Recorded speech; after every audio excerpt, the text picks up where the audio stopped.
please welcome to the stage your moderator for the Dolls of Horror podcast, Summer Flynn. Thank you. Okay, now just like we practiced, right? Please welcome Malcolm McDowell.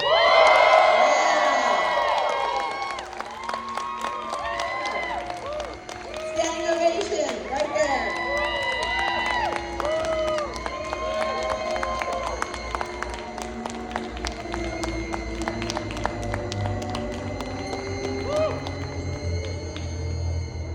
Don't get too excited. We love you, though. Well, We do. thank you. Welcome back to Days of the Dead. It's so good to see you again. Thank you. Yes. How have you been? I've been very well. How have you been? Terrible. Oh, I'm sorry, but you're better now that you're here with me, right? I'm being great. I'm being great. Thank you. Okay, so last time we spoke was in Chicago back in May. And Is that right? yeah. Wow, that went fast. Right? Yeah. Yeah. Yeah. And, Excuse me chewing, but it's just to give me a little energy. yeah. And that was a wonderful time, but I got some more fun questions for you, okay? Oh, great. Okay, Yeah. fire away. Yeah, okay, so first of all, as a dancer myself, one of my favorite things that you have ever done was The Company, about the Joffrey Ballet in Chicago. Can you tell me about your experiences working on The Company? Well, The Company was the penultimate movie that Robert Altman made. One of the finest American directors that ever worked in the cinema. And in fact, forget American directors and just say one of the finest directors. If you want to see what America was really like in that period, just go rent some of Bob Altman's movies and you will see, and he's made such masterworks. And The Company is about a ballet company. And it was brought to him by Neve Campbell, and Neve used to be a ballet dancer. And I don't think she figured it would be quite such hard work, her getting into shape to do that part. I think she was in her early 30s, and she quit when she was 19, I think. So to get back in shape, wow.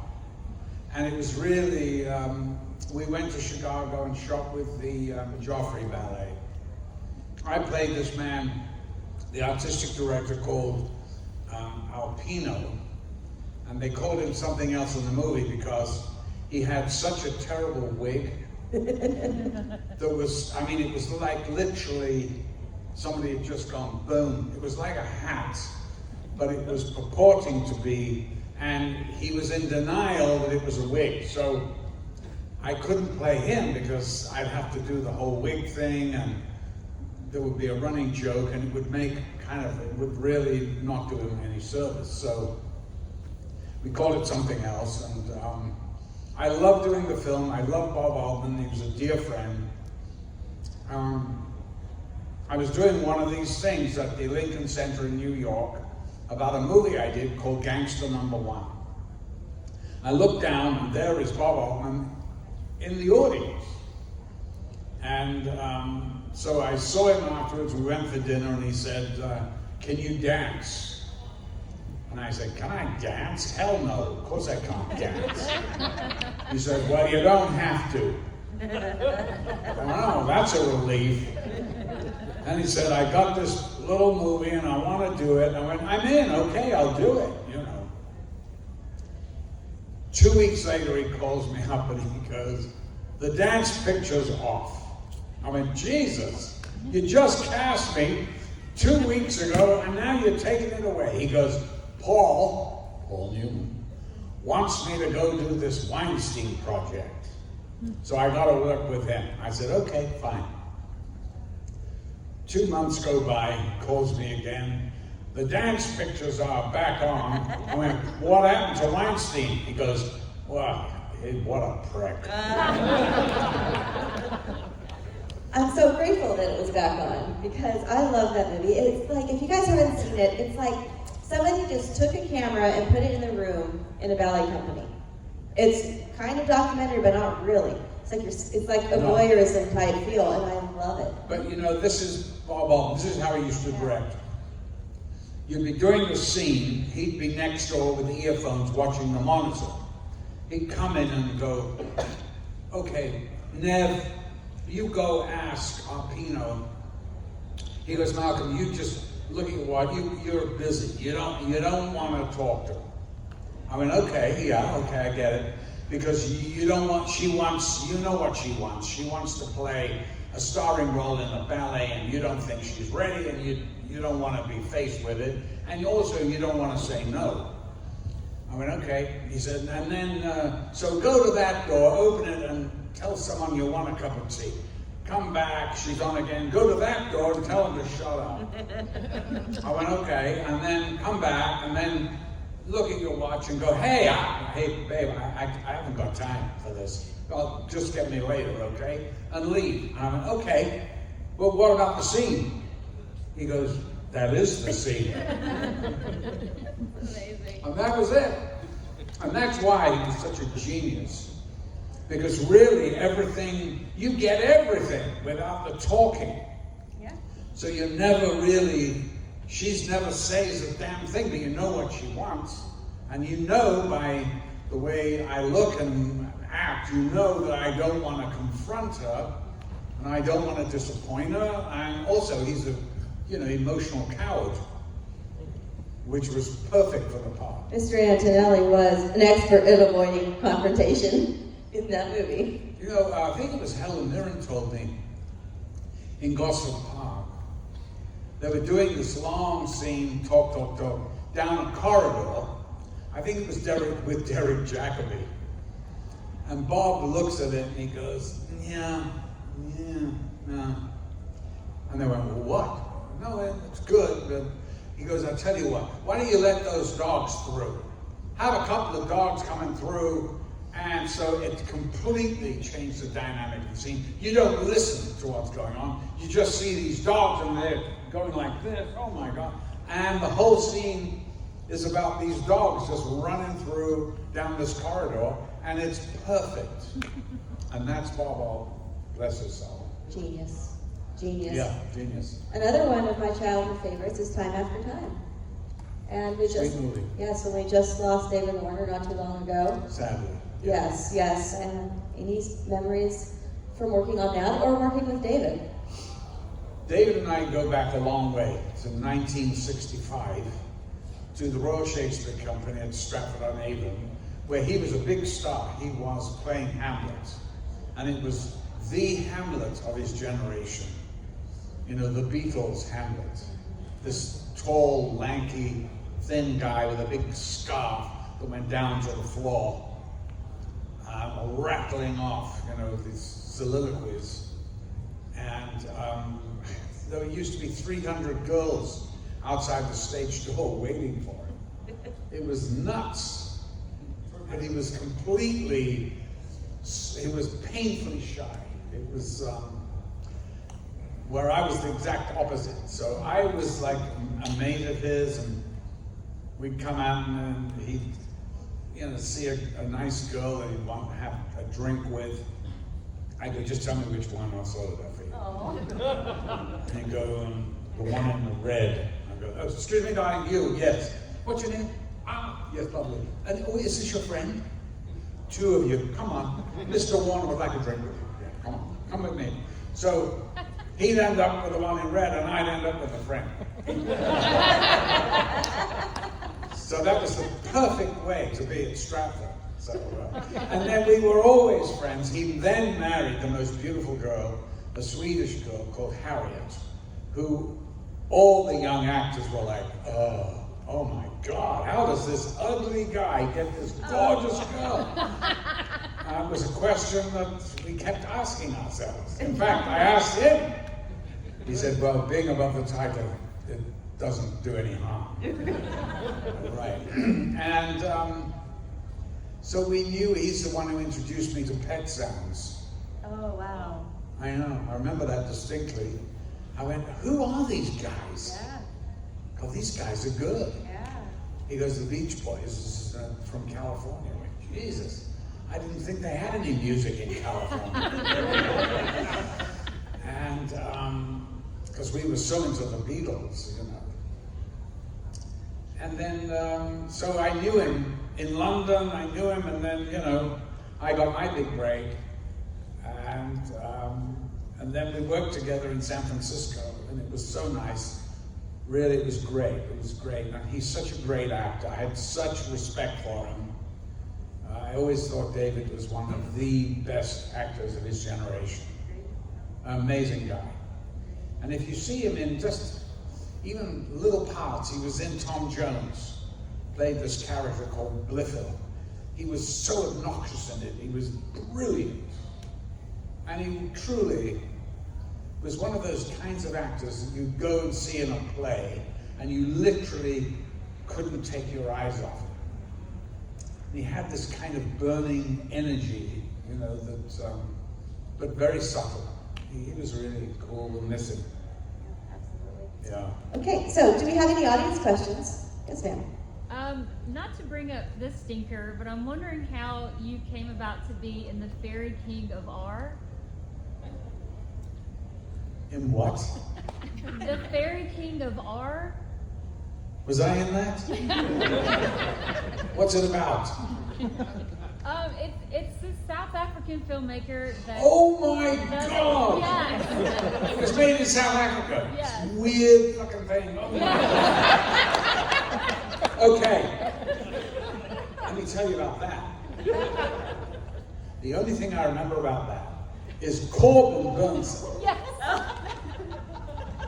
Now there was this, we were in the studio, bored, sitting there, and I said, Corbin, listen, why don't you climb up that ladder and moon the crew from up there? He goes, okay, fuck it, I'll do it. He gets up the ladder and he took 2 Mars bars with him, shoved them up his ass.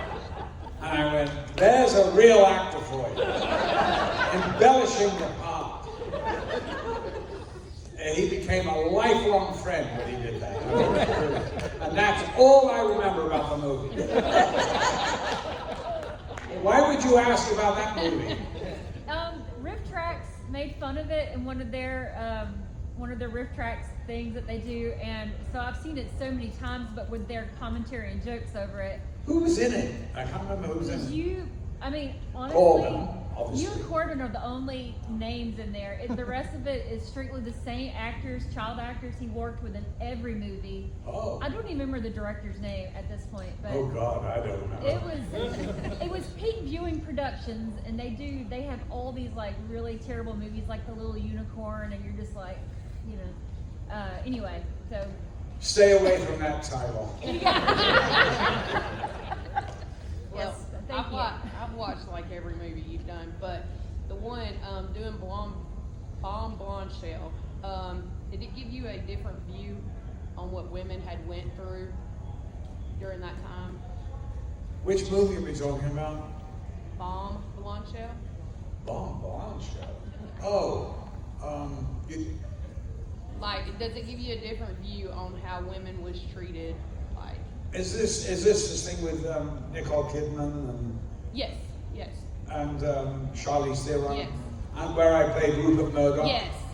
It was about, the thing of Fox News and all Yeah, that. I was just wondering if it gave you a different view of how women was treated in the industry. I didn't need to be taught by the screenplay Well, I didn't figure you did. to find it was disgusting behavior. Yeah.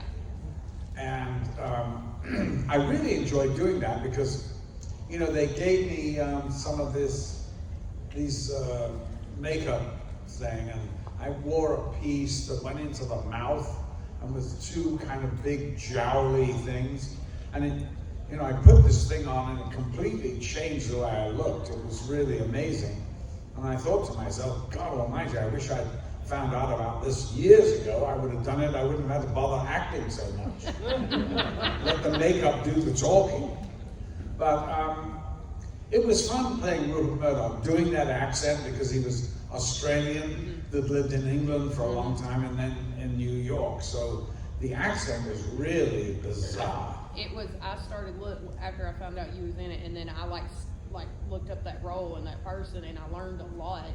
So, I mean, you are such a versatile actor. I mean, you go from that to playing Dr. Loomis in Halloween. I mean, you're so versatile. You can just play anything. Well, thank you. I kind of enjoyed doing that part, but you'd have to wait a long time for me to appear, because I think I'm in just the last 20 minutes of the movie. But it was good. Yeah, no, it was a good part. And I did it because the director asked me to do it. Of course, they didn't pay me. That means if the director asks you, then it's a favor. So that's it. You know. Well, thank you for the favor. You bet. You bet. Any others? Yes.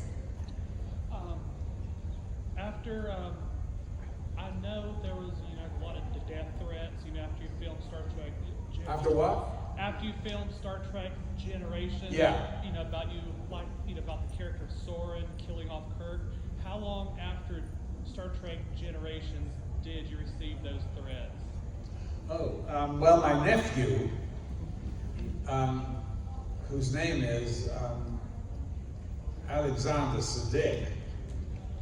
I know him as Sid, but I have to think of his stage name. He was in one of those Star Trek series, Deep Space Nine.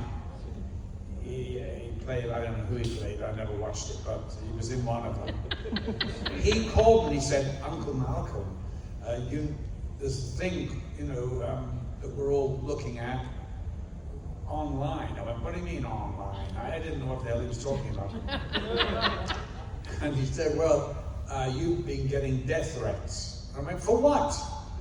Killing Kirk. Jesus Christ, I went, they should be thanking me. Death threats? Where's the sense of humor? And I went, okay, so we went to New York to do the press thing, and I was accompanied by 2 ex-LAPD officers. And I went, I'm really embarrassed, I'm sorry guys.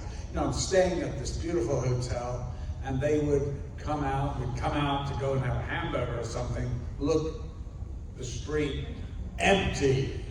I went, well, where are all these people that are supposed to be after my blood, But you never know, do you? I mean, look at the crazies out there. So I guess you have to it's better to be safe than sorry. Also, it just takes one. It doesn't have to be a mob, it just takes one. That's right, exactly, yeah. All right. Right there. Yes. Hey. Hi. That's my first time. I was going to say, I wrote this today. It's a little story. You'll have to speak loudly because I'm a big Mutt and Jeff. Want to come up closer so we can hear you? Yeah, come on closer. And speak real loud, okay? Okay. Can you hear me now? Yeah. Is that better? I was going to say, in 2008, when I was graduating high school, I got caught spray painting a wall, arrested with 3 friends, droogs. We all used to hang out and skateboard, and when I got to the police station, they checked my bag. Other than the spray paint, they found 2 movies, The Warriors and The Clockwork Orange. When my mom bailed me out, I came home to a room that was completely sanitized of any bad influences. She burned my records. I was cured, all right. I slowly built my collection back, and over the years I noticed punk bands referencing The Clockwork Orange with songs about ultra-violence. Droogs, the Templars, they came out with an album called The Clockwork Orange Horror Show. Major Accident, Clockwork Orange themed band, they came out with Clockwork Heroes. And I remember hearing the Funeral March of Queen Mary as an opening song to American hardcore band Cro-Mags.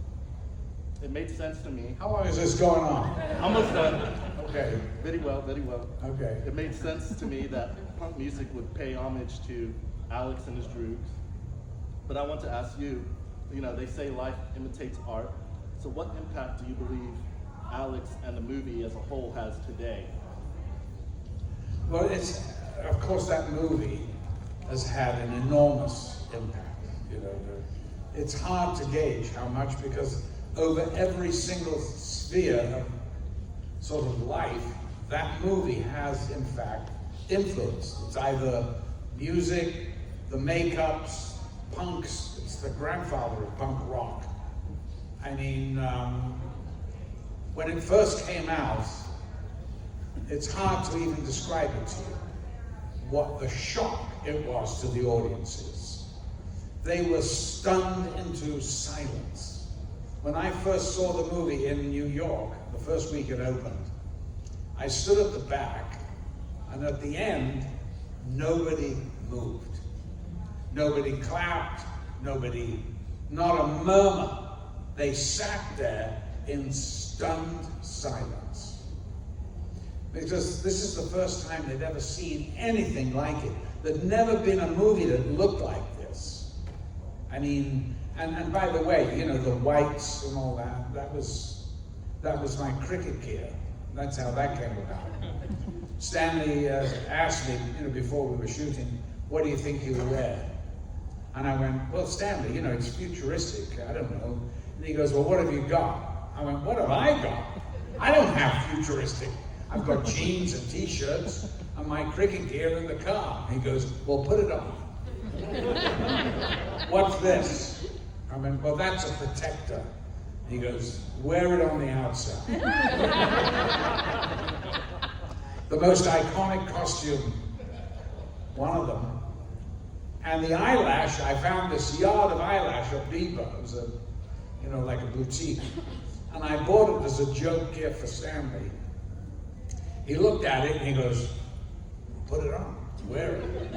I went, well, I don't even know how to do it. You know, you cut it, glue it, and he took pictures. And he called me the next day and he goes, I got the pictures with the eyelashes. I went, oh yeah. He goes, yeah, you just wear one. He said, because you look at your face and you realize there's something off and you're not quite sure what it is. So all these little things, you know, that one just takes for granted is the building blocks of this great movie. And it's got to be a great movie because people are still watching it 53 years later. And that's how you really, you know the greatness of a piece of work. By if it's still around after 50 years, there must be something about it. It doesn't really date. The emphasis just changes with that movie. You know, of course now it isn't all the amazing effects of looking at these weird costumes and this whole kind of cold, weird landscape that is completely dominated by television and gangs roaming the streets. Now it's about the politics of the freedom of man to choose. And that's what I think young people pick up on today more than anything else. And the fact that they find it funny, which I am so thrilled at, because when I made it, I thought I made a comedy. I knew it was a black comedy, but I thought it was hilarious. Nobody said it was a comedy in 1970, believe me. It was like, what are they going on about? The violence. There's no catch-up in the movie. There's nothing. It's all in the mind. Yeah. Well, you know, just something that I did intuitively was to start singing that song, and on the beat, you know, as a joke, really. And a lot of these things start as jokes. The whole thing at the end of the movie, in the hospital bed, and when the minister is feeding me, and I'm just going, and he's having to. That was because I saw Kubrick getting very bored with this long speech that this guy had, and I could see he was looking for ways to cut. And so to make him hurry up, and as soon as I did that, I saw Stanley laughing, and I knew the whole scene was going to be about that. And it takes the curse off, you know, the whole wrap-up of the movie, which is what the guy's doing. You don't even really care. You know, it's just, of course, we all know what the rap is in the movie. But to see this, and to see this little punk who's forcing this minister, you know, to cut that steak and get it, and, you know, it was just absolutely perfect. So, as I say, art sometimes is a happy accident. So you worked with a lot of directors? Yeah. the exacting nature of Kubrick to the more improvisational nature of the one that you just spoke about. Where is your sweet spot? What do you like as an actor? Let me just get rid of one myth. Kubrick was not exacting. Kubrick did not know what he wanted. I remember asking him once, how do you direct? Because I'd worked with the great Lindsay Anderson. And he said, well, Malcolm, he goes, I don't know what I want, but I do know what I don't want. And that was so true. So if it wasn't there in the rehearsal, you'd go on and on until you found it. And he was amazing. My favorite director, though, was Lindsay Anderson, who I did 3 movies with when he only made 5. And he cast me in my first movie, which Stanley saw and cast me as Alex in Clockwork. Hello, yeah. You are so spontaneous, like here on stage, and I've seen a lot of your movies. I couldn't say I've seen them all because I didn't know about that one in South Africa. But Neither did I. have you done theater? I mean, live? Yes. Every English actor starts in the theatre. The centre of England is London. It's not like in the States where theatre's New York, basically, and movies and television are on the West Coast. In England, it's all in London. So you start, because there is not a Hollywood situation. We don't have that many movies made in England. And so basically, if you're going to be a professional actor, you're going to work on the stage. So that's how I started in Weekly Rep, the Royal Shakespeare Company, and the Royal Court Theatre, working, doing that. But I always wanted to be a film actor. Not that there's any difference. You really shouldn't say film actor, stage. It's all the same, just a different delivery system. But really, I suppose one's true love is really the theatre. It's just that I can't do it anymore. I find it very difficult to do with the lifestyle I have because, I've got these kids, we live on the West Coast, and if I got to leave the family for a minimum of 6 months. And I didn't really want to do that. And so I would only do a play occasionally. But when I did it, I loved it. Yeah. So in all your years of show business, what's one of the most touching, heartfelt, pieces of fan art or tributes that anyone has just given you as a gift out of their appreciation for your talents? Oh, I don't know whether I have been given any gifts. I mean, I'm paid, extremely nicely. No complaints over here. No one's painted a picture of you. Yeah, they painted pictures of me, but that you have hanging up in your home or anything like that? No, I don't keep anything from my career in my home. You will not see one poster, one photograph, because I'm a father, a husband and a father. I'm not, and they get enough. Anyway, with this bloody internet and things going on all the time, they get to see Clockwork Orange before they should, And dumbass interviews I've given from 50 years ago, they see those, they go, good God, Dad, look at your hair. And I always go, the Beatles have a lot to answer for. But, listen, I've had the most amazing and privileged life. And I've done something that I love doing. And I'm still doing it. I'm trying to learn a bloody part at the moment. I tell you this, your memory does not get better with old age. No. It's a nightmare trying to learn a long part. I'm doing a Western, playing a guy who's got verbal diarrhea.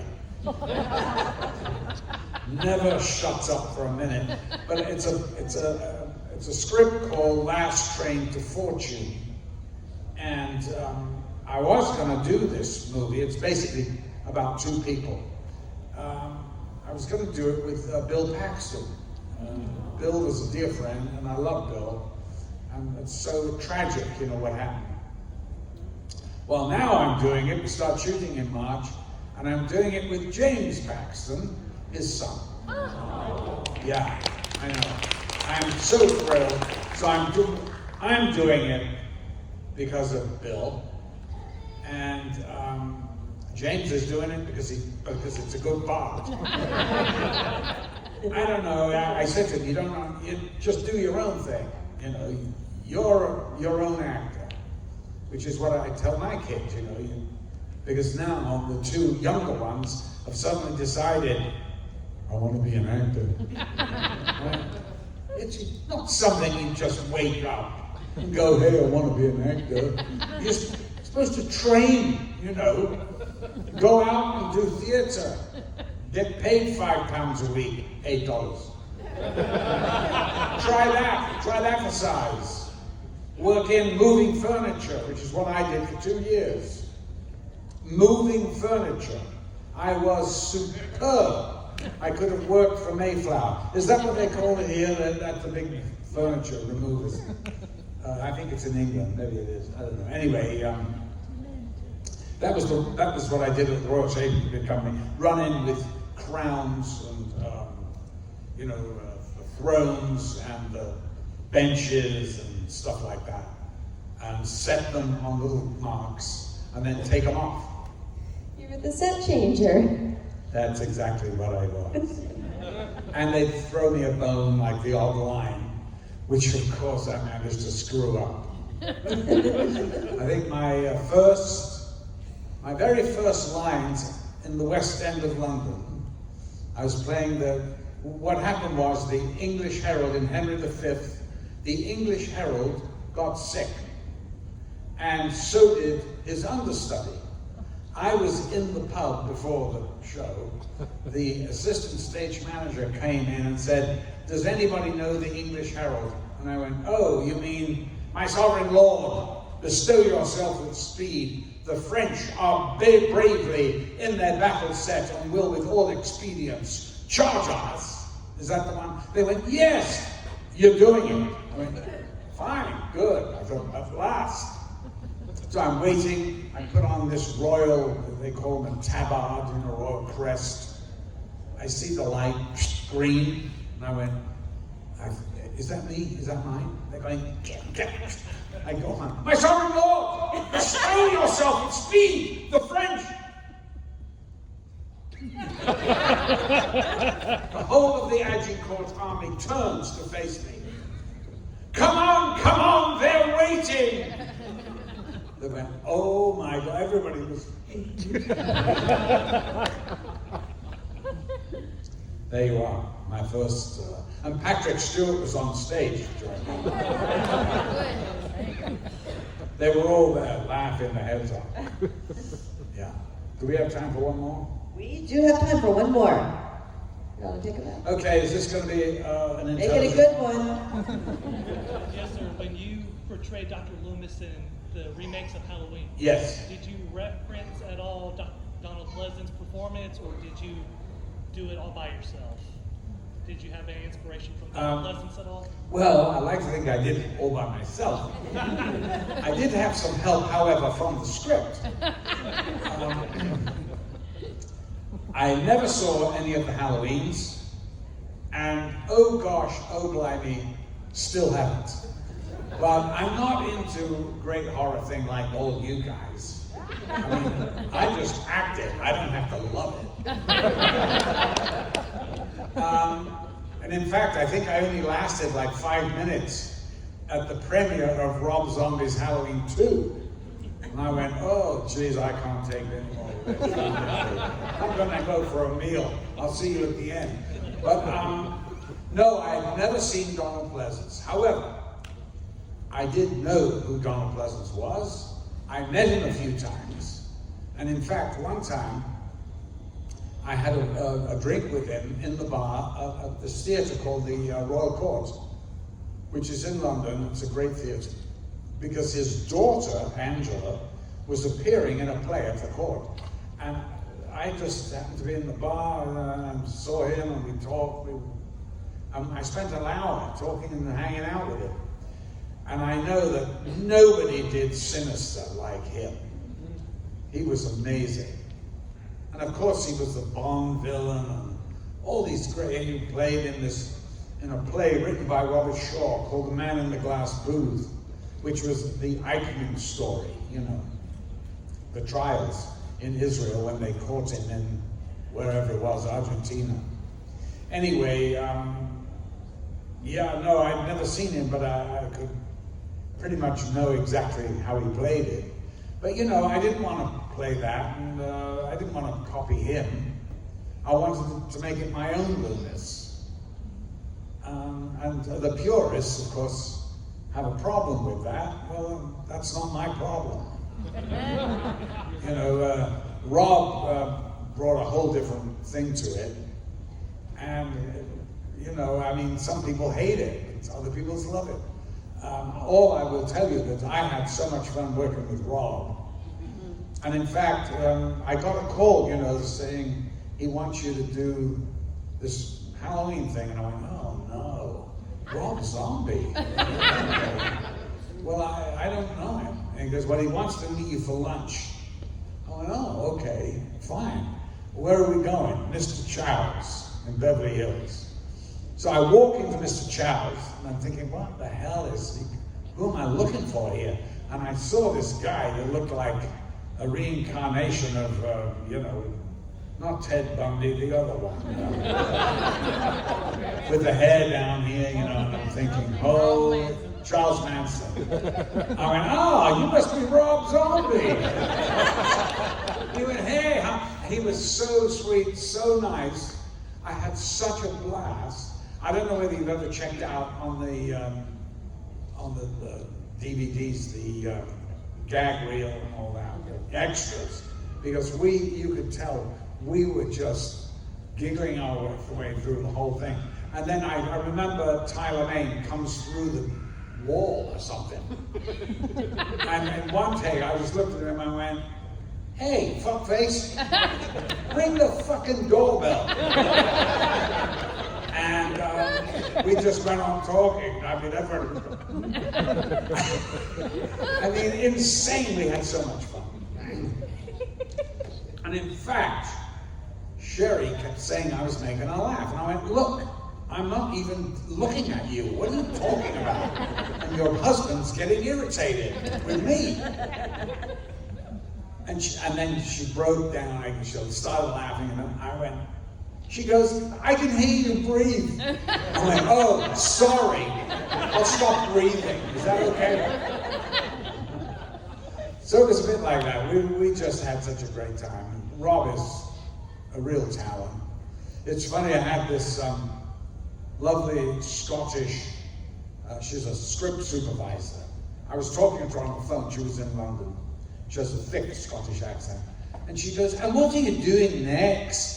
I said, I'm working with, you know, this guy, Rob Zombie. She went, Rob Zombie?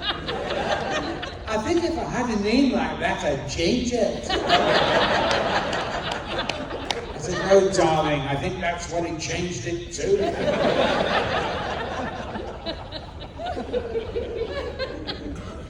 Malcolm, I do have one more rapid question for you, okay? Go ahead. Okay, so you are an inspirational performer and person. I would love to know, what is your philosophy? What's what? Your philosophy. I don't have one. No. I really don't have one. I think, honestly, it's do as to others what you would like done to you. You know, just let individuals be who they are. And, you know, just really try to lead a good life. Don't tread on people because they're going to come back to bite you in the ass. Perfect philosophy. Thanks all for coming. Thank you, Malcolm.